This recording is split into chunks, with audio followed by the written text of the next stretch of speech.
ఏంటి డాడీ మాకు ఈ తిప్పలు? ఏమైందమ్మా? ఏమైందా? డబుల్ బెడ్రూమ్ అని కోరి మరీ తీసుకున్నావు. తీరా వచ్చాక ఒక్క రూమ్ లో కూడా బెడ్ గది లేకుండా పోయింది.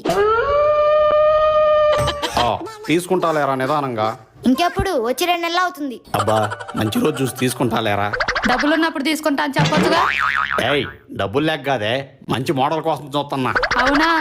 అవును, ఆ మంచం మీద పడుకుంటే చాలు, మనకు అసలు మెలకువే రాకూడదు. అంటే నిద్రలోనే పోతావా? అలాగాదే, అంత హాయిగా నిద్రపడుతుందని అర్థం.